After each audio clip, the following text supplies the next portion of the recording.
Anne vient de nous rejoindre en studio. Bonjour Anne. Bonjour Julie. Vous animez une chronique santé hebdomadaire tous les vendredis. De quoi allez-vous nous parler aujourd'hui? Aujourd'hui, je vais vous parler du massage tantrique en entreprise. Oui, être heureux en entreprise boosterait la productivité des salariés de 10 à 20%. C'est ce que nous révèlent les études publiées dans la Harvard Business Review. Alors, c'est la course aux activités à l'heure du déjeuner. Méditation, yoga et flash tantrique. Un salarié épanoui, c'est un salarié investi. Après la vague chinoise du tai chi ou du qigong, on part dans l'Inde spirituelle.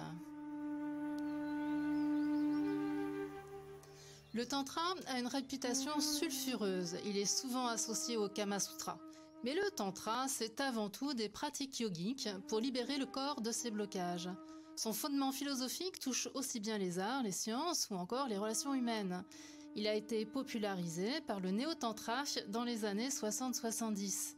Mais ça, c'est en théorie. Qu'en est-il de sa pratique en entreprise? Je suis allée voir Frédéric Manté qui propose des flashs tantriques. Je vous laisserai quitter vos chaussures. Donc on est accueilli dans l'appartement par une odeur d'huile essentielle, des images de Bouddha et de lotus.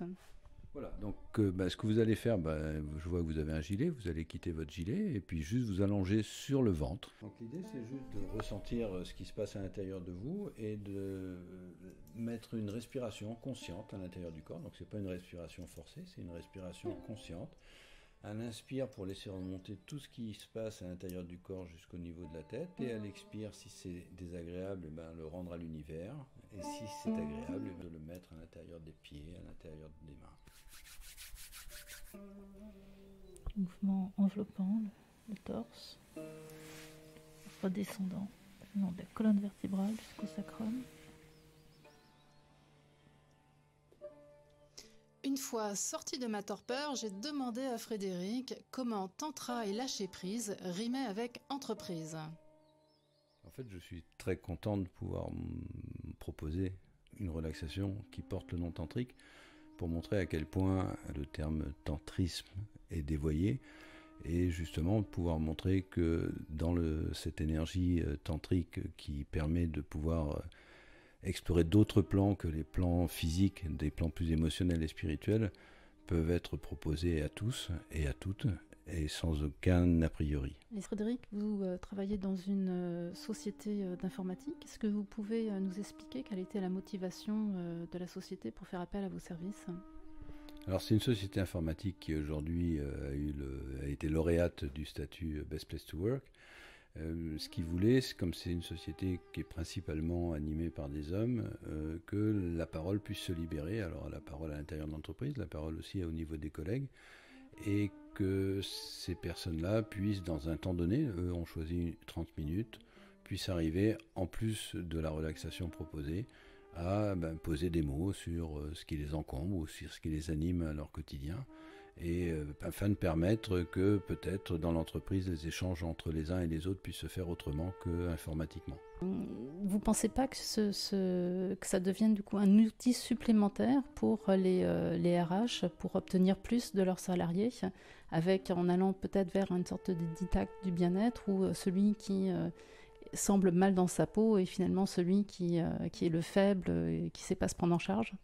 J'ai pas de contact avec les RH ou avec les patrons, c'est-à-dire que les employés viennent de leur plein gré et ils reviennent de leur plein gré. Je pense que c'est plutôt l'entreprise qui ouvre aux employés la possibilité aussi de pouvoir se ressourcer sur place. Un peu comme il met une machine à café ou comme il va mettre des fruits à disposition. Et pour vous, le plus du massage tantrique par rapport aux autres types de massages, ça serait de quel ordre? C'est un massage énergétique en particulier, c'est-à-dire que c'est vraiment la possibilité, à travers l'énergie, moi, que je reçois, de pouvoir la retransmettre à l'intérieur des personnes qui viennent se faire masser en fonction de l'énergie dont on a besoin. C'est par exemple un robinet d'eau ouvert sur lequel il y aurait un doigt posé, c'est enlever ce doigt-là pour que l'eau puisse couler plus fluide. Voilà, c'est vraiment un peu l'image que je pourrais prendre. C'est permettre que l'employé ou les employés qui viennent puissent se libérer un petit temps. Donc c'est le moment où ils vont pouvoir se lâcher, où ils vont pouvoir tout oublier et être le plus serein possible à l'intérieur de leur journée.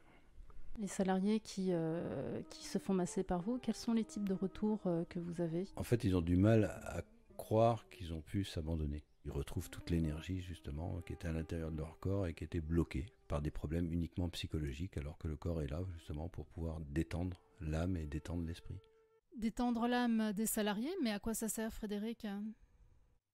Une société sans âme, c'est une société qui n'a qu'un corps. Il faut aussi pouvoir avoir des employés qui sont là, qui soient présents dans ce qu'ils font, sans que l'employé se dise j'ai juste envie de partir ce soir parce que j'ai plus envie d'être là. Donc au contraire, c'est pouvoir les ancrer plus à l'intérieur de la société. Et d'ailleurs, les sociétés dans lesquelles je propose ça ont cette démarche de vouloir ancrer et aussi ouvrir la parole des employés, qui puissent parler d'autres choses à l'intérieur du cadre de l'entreprise avec quelqu'un approprié pour sortir un petit peu de ce carcan qui les emprisonne tous les jours. Alors, avant de signer le pacte et de vendre son âme au boulot, 30 minutes de massage tantrique, il n'y a pas à dire, c'est fantastique. Merci beaucoup, Anne. Merci Julie. Je cours, je vais voir Frédéric. Il sera ravi de vous recevoir.